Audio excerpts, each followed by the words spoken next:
Well, thank you for joining. And this is a later in the week, just as a follow up. A couple of last time we talked about the markets overall was about Home Depot and the potential for earnings to come in light and maybe some negative guidance. You know what? It's exactly what they did, except for one problem. The stock traded in the pre-market that we don't have access to around 620. It's like the European market session.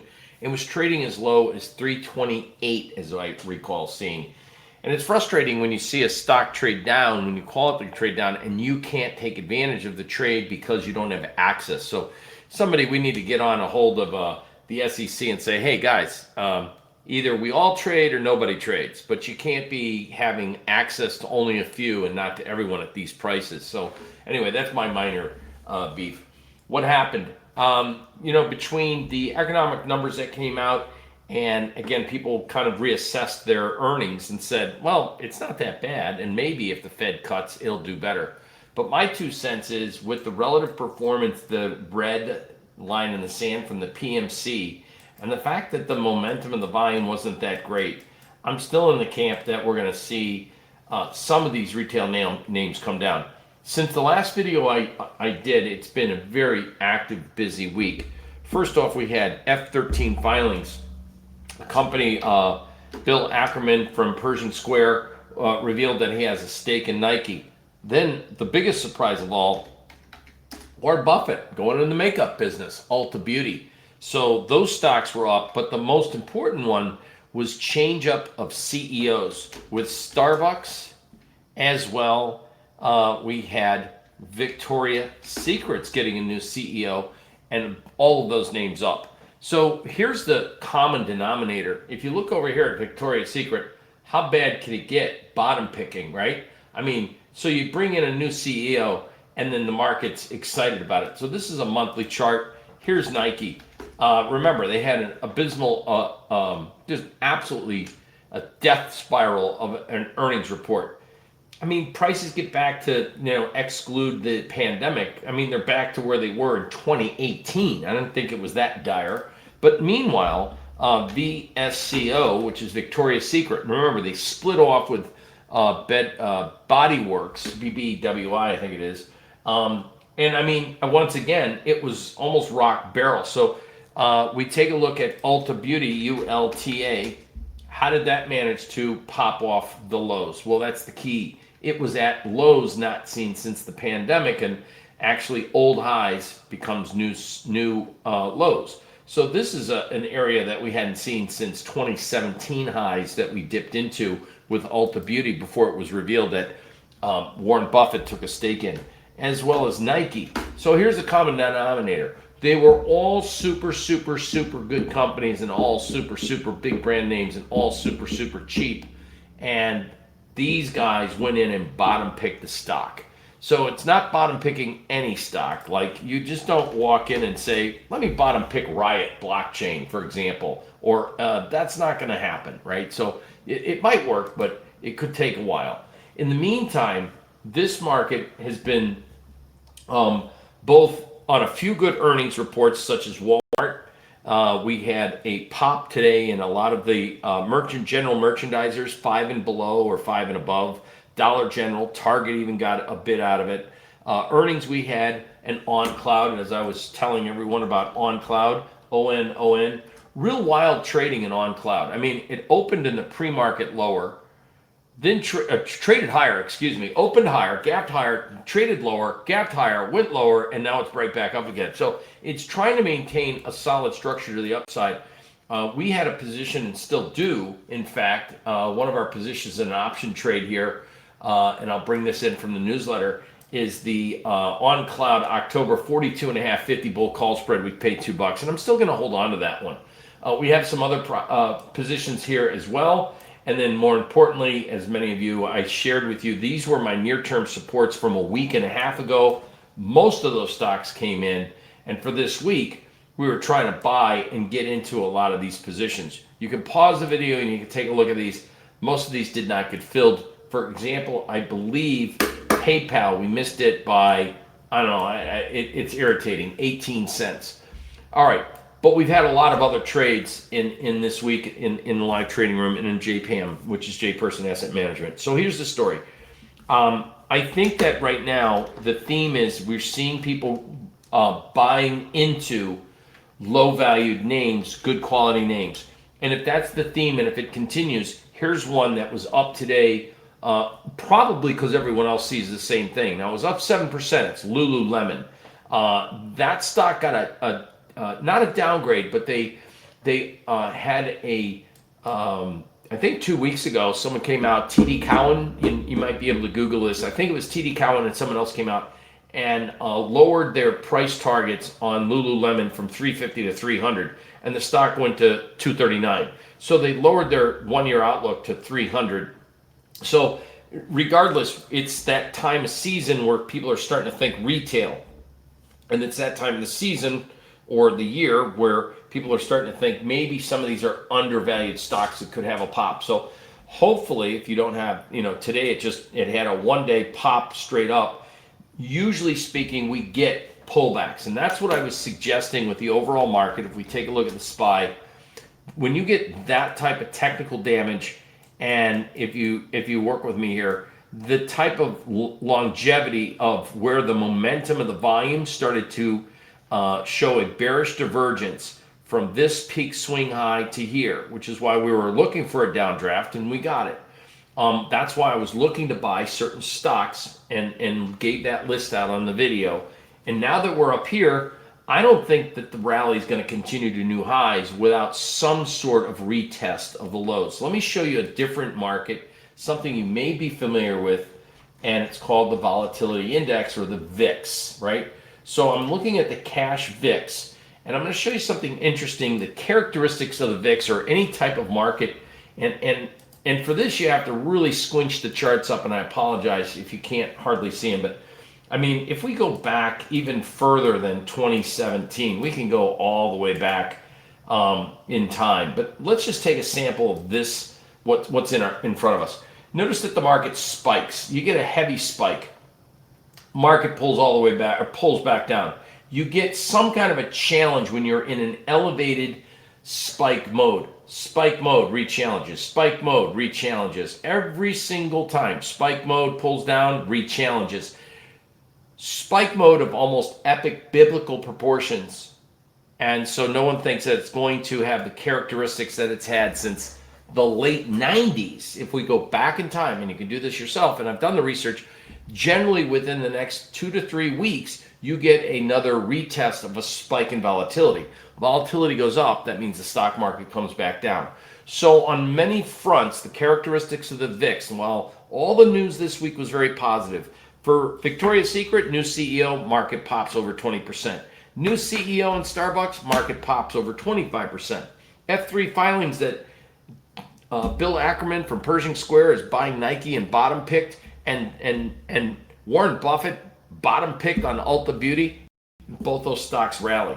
So the question is, there is bottom picking going on in quality name stocks with good trends and obviously brand names at reasonable lows. So it's a matter of what's going to do, who's going to be next. What I think is happening, and just to bring this to your attention, is PLTR. Palantir, everyone loves Palantir. It's going up. Great. Palantir is going up. In the AI and data world, the momentum, and this is again a weekly chart, the momentum from 1 week to the next, big breakout move, and we're coming up. If I was managing a lot of money, now if I was just, and I mean trillions of dollars, billions, hundreds of, tens of billions of dollars, which I'm not managing billions of dollars, but others are. And if I was up here, and this is a questionable market move and a questionable company, I don't know if I would want, the key is after a 20% run up or 30% run up, I don't know if I'd shave some positions off. So it's not showing that people are extremely nimble at wanting to acquire a lot of positions. So Palantir on a higher open on Friday, or anywhere between maybe, let's call it 32 up to the pivot of 33, I'd be interested in buying maybe 2 week out, a bear put spread going with like possibly the August 30th expiration something like the 31.25, or I'll work on something, but I'm just giving you ideas too. I think you can buy, or maybe just the outright 31 strike put for like $1.20, because if the market does have a pullback and wants to come in and fill that gap or test that moving average crossover at 25 bucks, if we get some kind of bad news from, like, I don't know, what could it be? It could be a lot of things. The market's just overbought. Market's reached a little too excessive extreme, went too far down, went too far up, come back down in the midst. That might be a good idea for Palantir. The momentum is starting to weaken. Newer highs, light volume. Newer highs, reduction in relative strength performance. The other one is Apple. Now, yes, could be blasphemous, but for me to even suggest this, but a higher open on Friday and a strong close on Friday, I might be more prone to look for a pullback. So therefore, I would do an option, and that's what I am looking to do, an August 30th expiration. So if we get up into the 225, 227 area, another daylight today on Friday, another 1% move, just a little bit higher, I'd be intrigued on the August 30th, just pulling the trigger there on like maybe a 225, 220, or 217.5 bear put spread on Apple. All right, next one is Meta. Meta, up against this, every time it pops up, it pulls back. It pops up, it pulls back. Pops up, pulls back. Pops up. Within the next 1 to 2 weeks, I would expect at the very least a little mild pullback. Not giving up all the gains, but maybe in the midst of that little trading range back to 500. This is one, again, that I'll do a little bit more work on it, but I would go out to like possibly the same expiration, the August 30th. So the key is that we need gap higher tomorrow. So I'd like to see the market gap higher tomorrow. If it doesn't gap higher, opens a little higher, and the daily volume is just like tinkering around like it did today. Here's the momentum of the volume. It weakened when the market rallied. If we get that kind of condition one more time at the end of week, I'd be more prone to look for the pullback and to sell in a defined risk option strategy, giving me 2 weeks so that the market has a reasonable pullback into more likely the low of this week, if not maybe into the $500 region. So we'll look at some pivot points, but the main true value or fair value of the market is in where the weekly pivots are around 495. It's getting a little stretched up in here. As you can see, the momentum of the volume, the higher it's gone almost every single day, it's less and less participation in volume. So those are the ones that I think: Meta, Apple, Palantir, and then Netflix, NFLX. Again, opened higher, held person's pivot resistance on the daily chart. There's the daily pivot right there, the 60-minute chart, excuse me. Opened higher, traded higher, closed below the open, gapped a little too high, trading up near an old resistance right up in here. The only difference here is that the volume's actually not been bad on this run-up. As you can see, versus the other ones, the volume trend's moving higher. So this market, the only thing is the price rejected. If we get one more higher open into the like 677 to 680, that's where I would take a bear put spread. Same story, August 30th expiration, but I would be watchful for like a 675. Possibly I'd even look at a 10 wide, 675, 665 bear put spread. They're very expensive, but I think you could get that off for around 225. That's $2.25. Anyway, that's Netflix. The last video I did, I said, watch out, China's coming. And, China did have, we had a big move today, and volume's been improving. I wouldn't call 2% a really big move, but it's a foreign ETF. Let's take a look at the volume today, and I'll go down on my foreign ETF screen here, if I can find it quickly. Here it is, FXI. We did 43 million shares today. Normally it does 32 million. It was only up 2%. So there was some heavy trading in there, big interest. Again, if China's supposed to be dead and their economy is supposed to be weak, and remember, they did have numbers today. It showed manufacturing contracted a little bit. Manufacturing orders contracted a little bit, but their retail sales were up. So that means, are they having a recession, or are manufacturing for orders shipping around the world starting to slow down? and yet China's economy is actually coming up a little bit and consumers are spending there. Kind of an interesting question, but I don't know if the media really got into those numbers because everyone was thinking about the US. Some other moves that I think would be more interesting, and I still think that longer exposure on FXI makes sense. Now, I gave out this week Alibaba in the previous videos, and I'm still in a long position on Alibaba. The fact that it's higher lows, it did not make a higher high. It beat on its EPS, missed on its revenues. Guidance wasn't that bad. It traded weirdly. It opened lower, traded higher, and it ended up with huge volume to the upside.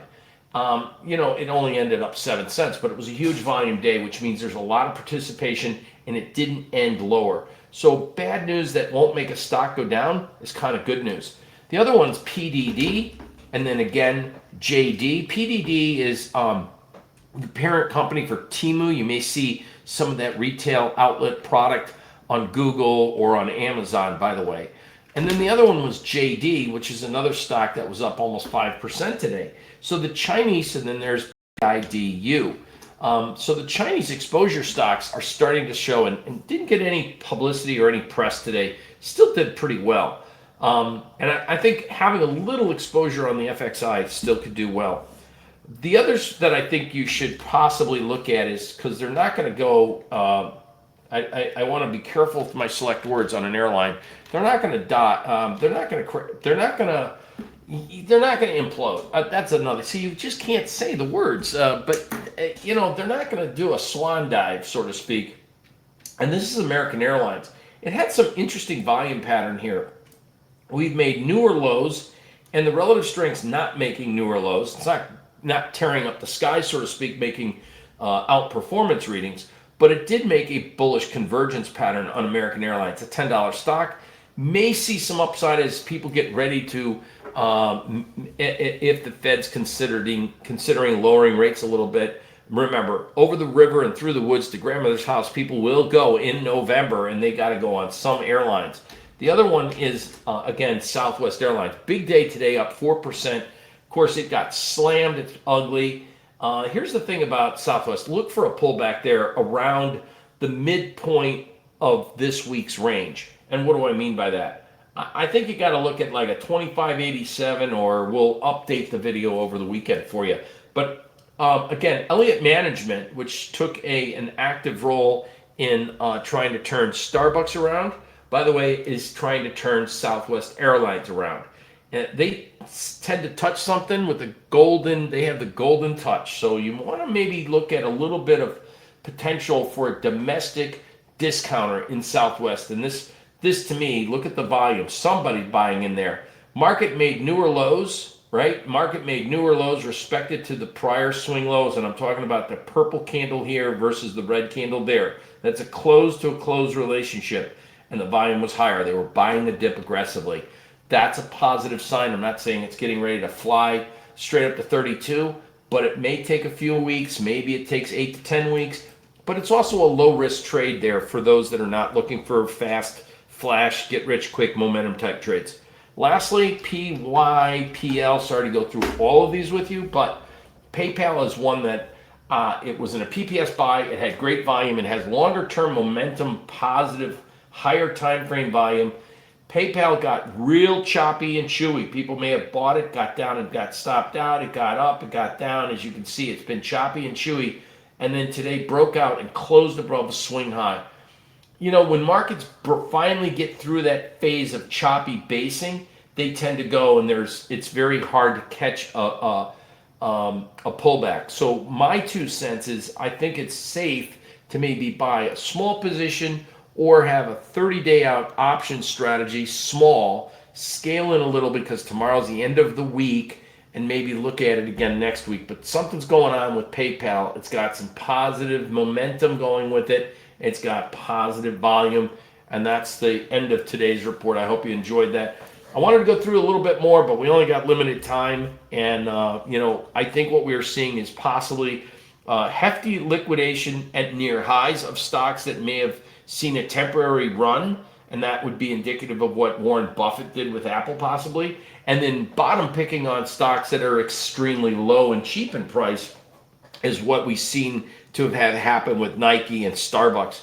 Thank you very much for listening. Again, if you like the video and the information, put a thumbs up there. And if you have comments, I try to see those and respond as we see them. If you need to get a hold of me directly, send us an email. Go to the website, personsplanet.com.